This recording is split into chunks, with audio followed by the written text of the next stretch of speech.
et ont la même valeur, c'est-à-dire V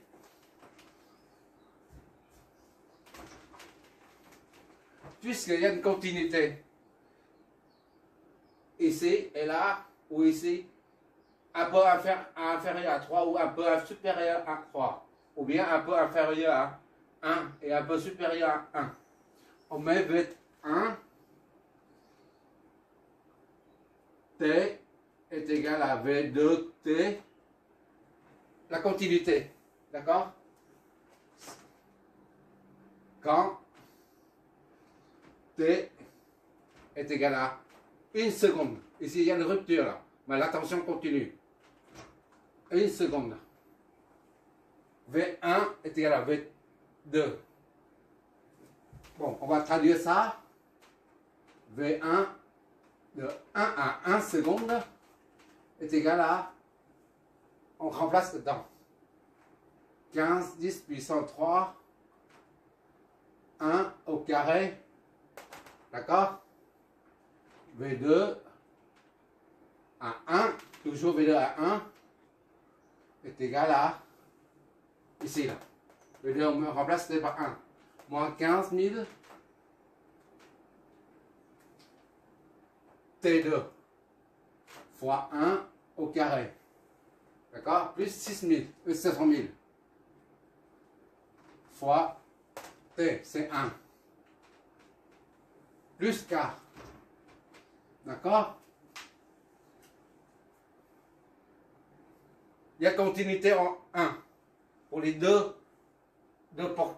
parties de tension. Donc, soit V1, 1, tu vois ici, V1, 1 est égal à 15 10 puissance 3. Et ça, c'est V2, 1 est égal à combien ça? On va voir ça.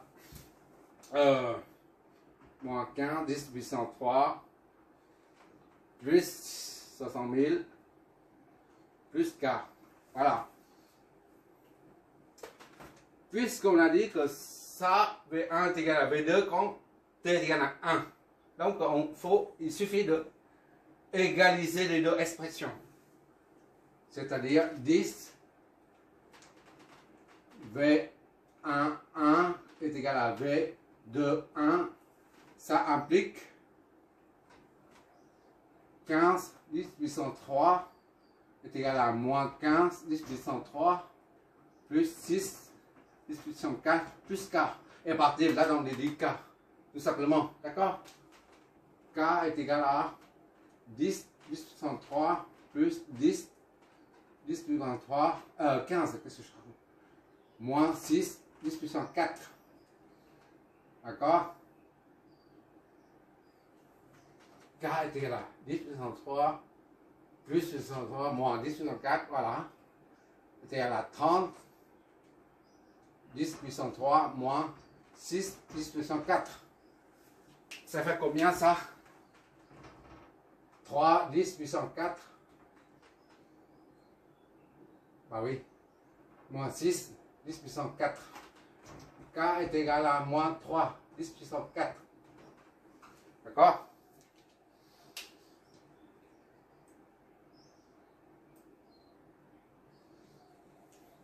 Donc on a déterminé K là.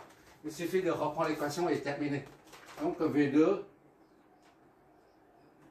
est égal à moins 15 10 puissance 3 T2 plus 6 10 puissance 4 T plus K, c'est moins 3 10 puissance 4. Tout ça en vol. Voilà, on a terminé.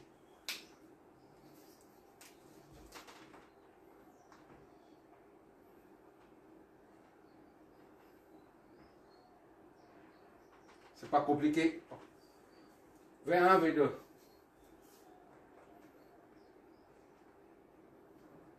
On va essayer de tracer ça. Ça, l'équation.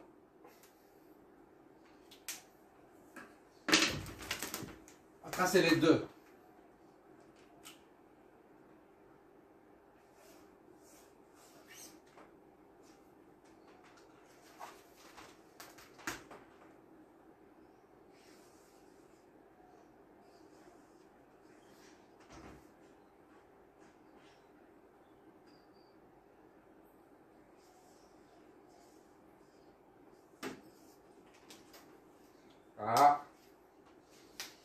dedans.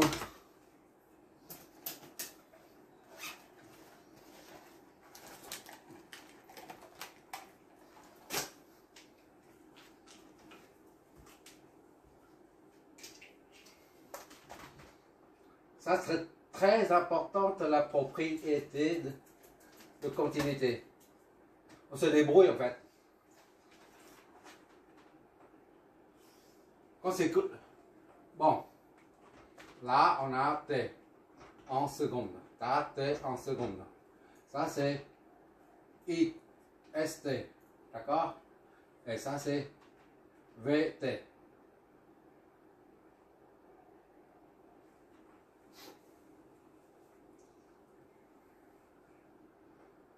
Il suffit de tracer ça. Mais avant de tracer, on va calculer V20. D'accord? Il nous reste V20 à calculer. J'ai oublié ça, V20. Parce que notre but c'est de calculer V20. Calcul de V20 aux bornes du condo C2.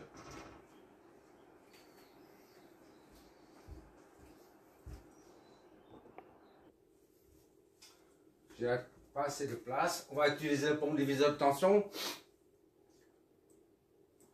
Comme on a dit tout à l'heure, les formules sont inversées là, pour les capacitances. De même pour les ponts. On a V20 est égal à C1 sur C1 plus C2 fois VT. Voilà. Soit est égal à 6 sur 6 plus 3. D'accord? 10 puissant.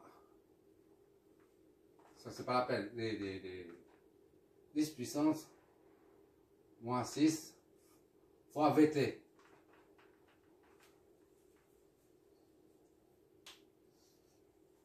Plus puissance moins 6, 10 puissance moins 6 ici, là aussi. Moins 6, voilà, VT. Donc VT est égal à ça. V20T est égal à 2 tiers de VT. D'accord? À partir de là, il suffit de diviser chaque expression par 2 tiers, multiplié par 2 tiers. 15, 10 puissance 3 multiplié par 2. Là.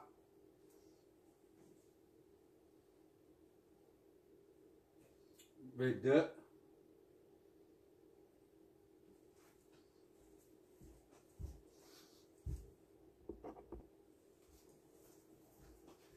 donc on prend V1T ici, on injecte V1T dedans.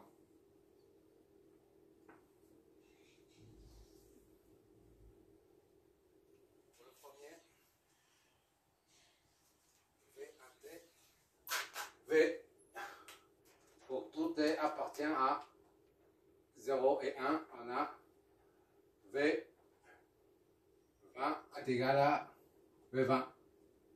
T est égal à 2 tiers de ça là. 150, 15, 10 puissance 3, T2, soit V20, T est égal à 5 de troisième de 15 000. 10 000. T2. T2. Voilà.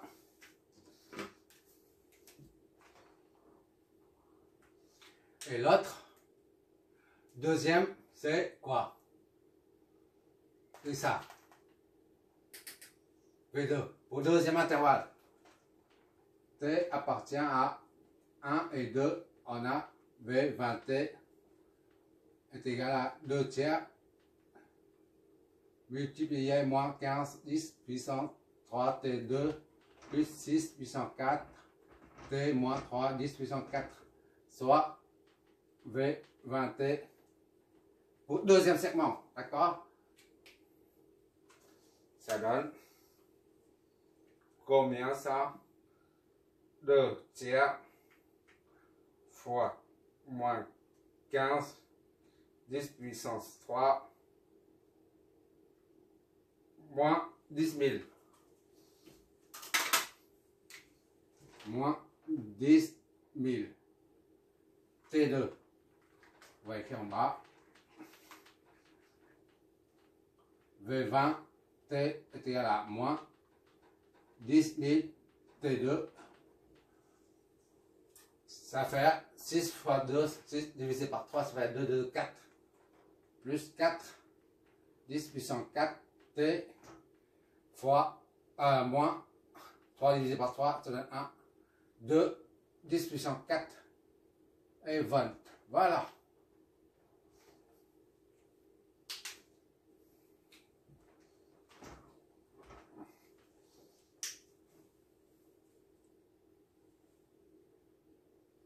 Voilà, c'est ce qu'on cherche, nous. V20. On va faire ça. On va dessiner en gros. Tu vas voir le résultat. Donné par le simulateur. D'accord? Mais là, en gros, je vais mettre la lueur des deux courbes. Ça, c'est le courant. Le courant, il est comme ça. C'est environ ça. Et FC, d'accord? Et là, c'est la tension. 0, 1, 2. 0, 1, 2. 1, 2, voilà.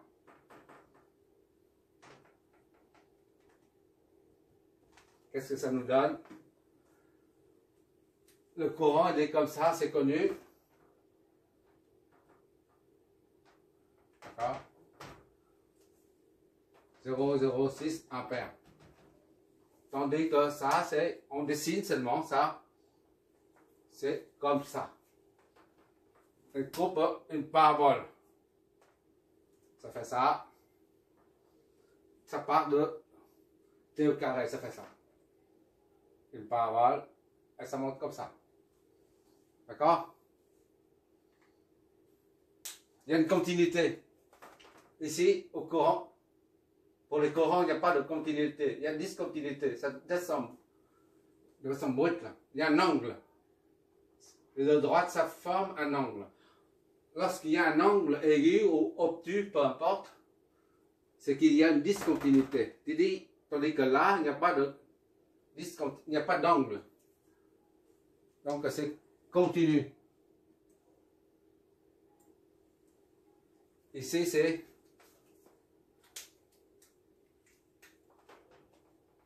IS de T. Là, c'est IS 1T. Ici, c'est V20T. Premier intervalle, ça aussi V1T. V20T. Voilà.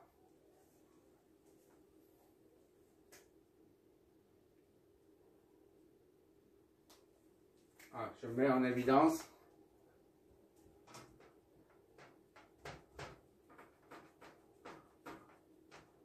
Voilà. Voilà à peu près. Là, c'est très important parce qu'on va exploiter la propriété de continuité, soit de la tension, soit du courant. Pour un condensateur, on exploite la propriété de continuité concernant la tension. Par contre, pour une bobine d'inductance,